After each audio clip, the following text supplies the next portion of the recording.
Hello. Most of you will know Tim is from Vancouver, Canada, and has been a seminal artist in the electronic ambient music field, working first under the name of Jeton since 2000, and then in 2001 he released his first solo album. And since then he has had 8 solo albums and has performed in a variety of spaces, from obscure churches around the world to Madison Square Garden for God knows how many thousands. And here we have him here today in Istanbul. Very happy to have you here at such a strange tectonic shift time where sort of it induces soul search. And we're looking forward to your performance tonight. Thank you very much. And I was wondering, what do you think is the elephant in the room generally in regards to performing to crowds? The elephant in the room, I guess, is like kind of the concept of liveness and like whether, like how that matters anymore. And what that means to different people when they leave the house and what they expect. Yeah. It's like such a wide variety of like expectations, from like the idea of someone actually performing something like an instrument to like people that want a sensory experience. That you can't really cater to everybody, and you ultimately just have to do things that kind of nurture your own expressive needs, ultimately, to create a situation that's unique, hopefully. And whether that's through acoustics, whether that's through light, whether that's through light and sound, whatever. Do you have any such memorable experiences having performed in a specific space that was most special for you? I mean, like every space is different. It like really depends on the kind of acoustics, the kind of PA amplification system. It depends on the type of people that run the space. Churches can be like really different, whether they're like very orthodox and conservative, or plated LGBT, like super queer Anglican churches that are like rave kind of films. It really depends. Yeah. Do you? Well, I mean, I was thinking that Bruce Nauman said that the true artist helps the world by revealing mystic truths, and I feel like I have had almost these like disassociative experiences listening to your music, and I wonder how much of that idea you have when you're making it. I would say it's not like an active concept. That's just like a happy effect that comes out of it. I think that you can't really have that aim ultimately. Yeah. I think like ideally like that's some endpoint, but I think that you have to accept that you can't always attain that, or that's really fortunate if it happens. But it's like I just kind of like work with the inner voice, which is my own enemy, sometimes my friend, but sometimes it yields like musical food. And yeah, I would say like in terms of performance, it's like mystical, maybe might not be the right word, but just like weird spaces that like I would personally want to go to. Like I would want to, smoke some pot and leave the house for, or something. I don't know, I hope that like resonates. It's not always possible in festival context where it's kind of like almost like a treadmill type of entertainment situation. It's harder to get your own bespoke kind of creative expression, given the limitations of short sound checks and things like that. Yeah. And you work a lot with fog and the obstruction of our visual field in your performances. How much of that induces similar effects? Yeah, I think that that's one way to get to like an obfuscation of like vision and like clarity and rationality through cutting off the eyes. Like our eyes are these like incredible antennas for so many things, but they also short circuit your ability to like have other sensual experience and things like that. And once you do that through like blurring out vision, like the ears become richer, sounds become deeper, and everything kind of amplifies a little bit. Yeah. have you worked with anything else but fog and trying to do that in like absolute darkness, for instance? Like pitch black is like another path to that. I mean, bright lights. I've seen people use like strobes to the similar effect where you can't see anything and then it just becomes some kind of paralysis. I think that darkness and like, for me, fog and haze are both like cool. And have you had similar experiences in nature, for instance, without special effects? Like you get inspired by, I don't know, by nature a lot, and yeah, like not like this kind of nature, you know. Yeah, this nature. But like other kinds of nature, like staring at lichens or moss really focused, or weird strata of landscape that gives you a good feeling. But yes, definitely. And I know that you have been thinking and writing a lot about volume. What do you think about volume as a medium? I mean, I'm thinking about the stupid bass in this room right now and how it like short-circuits your ability to think. I apologize for that. I would say that sound like can jar your brain and make it difficult to think and, you know, sleep and, you know, breathe properly. I mean, I think that volume can also amplify like emotional experiences when you're cranking really loud. And I tend to use sonic force as a kind of like compositional end in how I present music live, for sure. Yeah. And is that what was interesting about pipe organs, and like was it the sheer like volume that they can produce? That's I mean, yeah, like I got into pipe organs because I was writing a book on some research on loud pipe organs in the turn of the 20th century. But for me, I kind of came back around it because of its religious connotations. The fact that it was like these tones, these kind of hollow, resonant tones, amplified like the voice of God, and I wanted to like kind of play with that while stripping out the religious transcendence out of the organ itself. In some way, you know. Yeah. Are any contemporary artists working with similar ideas? There's lots. I mean, I'm just like one of many that have like worked with a pipe organ in interesting ways, from Messiaen down through like Kevin Brown, who's like a noise artist. Those are my kind of bearings when we started, but yes, for sure. Are there like 3 artists or albums that you like that are permanently on your iPhone or that you would be listening to?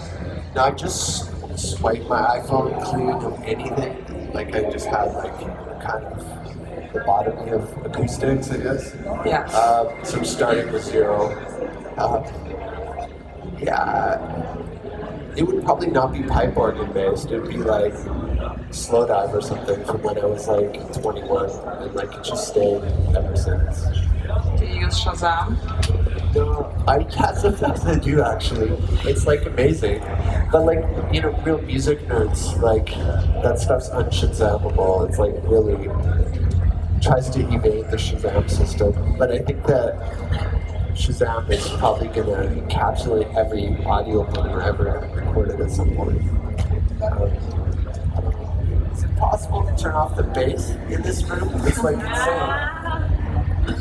Can somebody turn it off? Oh, okay. But is there any pop music that sometimes you find interesting or ahead of its time? Yeah, of course. I feel like pop music chromatically and harmonically is like retreating back to like pre-minimalism, to this place of like reductive.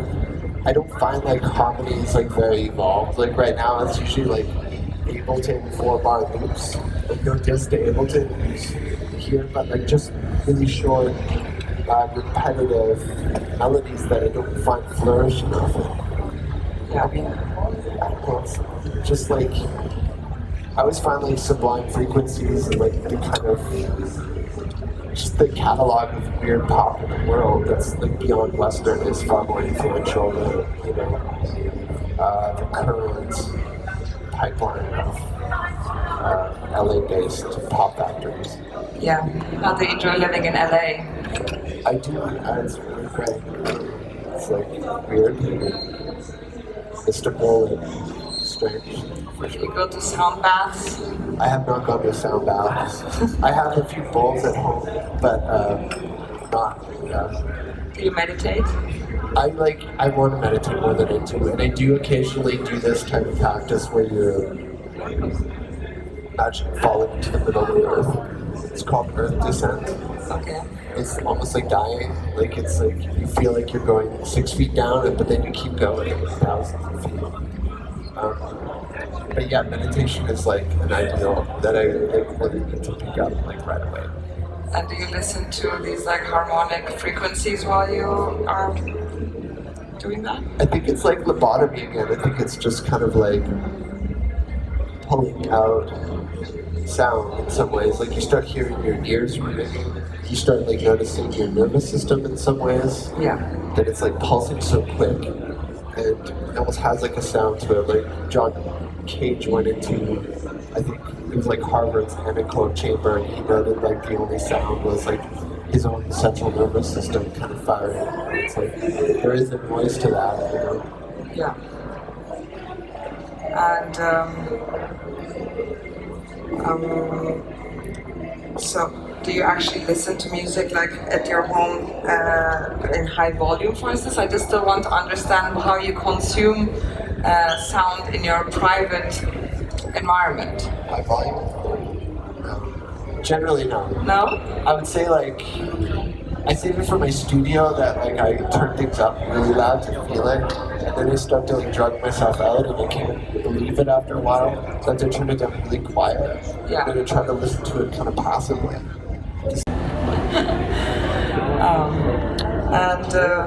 But going back to the spaces where you perform in, is like, what sort of space would you design if you could like think of an ideal environment where you would perform, or how this sort of music would be experienced? I like black boxes generally because they're like stripped of any type of religious vestiges or traces of flushed out of meaning.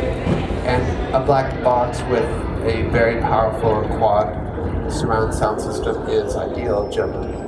I've been doing concerts where you have a full surround sound type of setup, and you have like lights that circle, and there's no beginning, no end, no front, no back, and it becomes just a room, which is like a sound bath in some ways.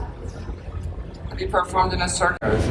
Like, as long as there's someone doing like musical labor somewhere, like it becomes something you can fold in on yourself, and I like that myself. Do you find certain audiences more willing to take in, or like being more open to, I don't know, let's say like a more act of disappearance, or?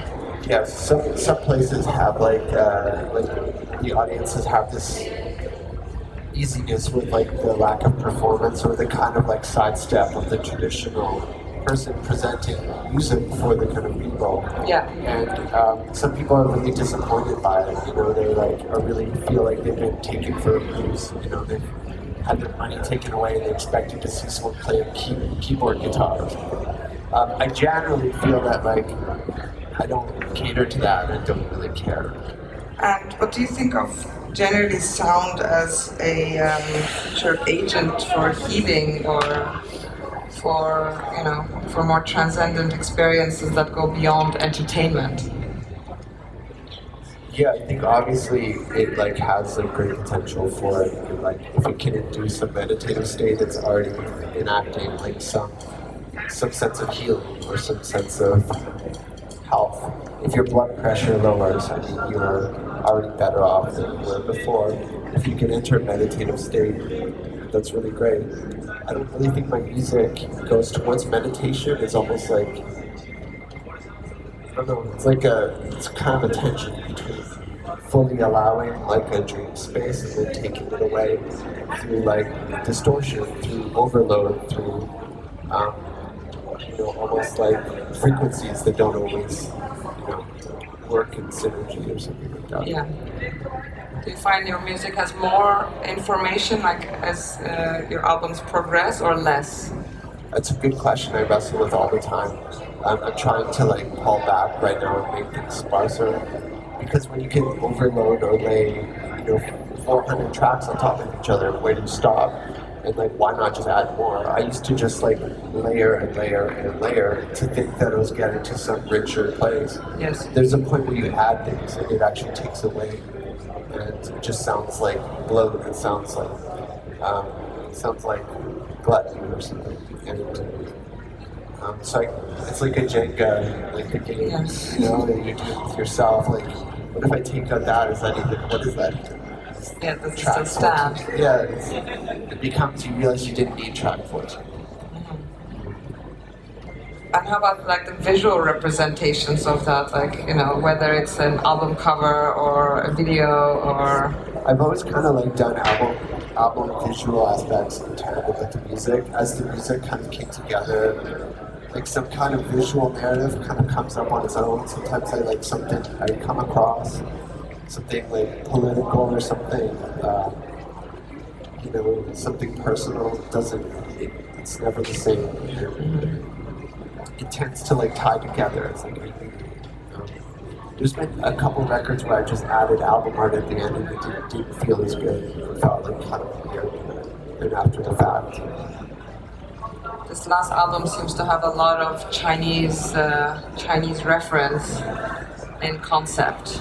Yeah, it was like, I mean, there was like, it started with this kind of motif of the choir, and like, I was like kind of obsessed with the Chinese dream, which is kind of like governing ideology in China, which is like this, I don't even know how to start with it, but a lot of these, the cover art I used in my last record was these gatherings of choirs singing like patriotic songs for the Chinese dream, and like 3 times in 1 year, a choir stage collapsed and they were all documented. Yeah, the cover art's just kind of this stage falling apart and people dropping into the void. Questions?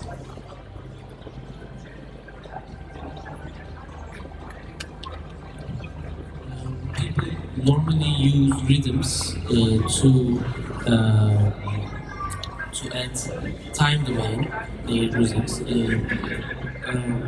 What is the perception of time for you in music? That's a good question. I have some weird meter in my own mind, but it's like a lot of a deeper time. I think it's about like, I started doing the music I made techno from like 2000, 2002. And I was like kind of limited by the grid and the kind of anchor of things. I wanted to blow it open into a deeper time. And so I still have a meter, but it's a lot slower, and it's about motifs returning. Sometimes I'll work with pulsation or like pulses, but I intentionally have it like out of time. Everything out of sync. Everything falling in on itself. Generally, if everything locks up, it just like something. Your brain encodes it really quick, and it kind of things being out of sync have this kind of charisma that it can't express. That I'm always fighting in how I make music and the types of ways I use. That I think a lot of software and technology, like this room's probably filled with it, that encourages you to be on this militant, metronomic kind of despotism, fashion, whatever you want to call it, that I feel it's really important to fight.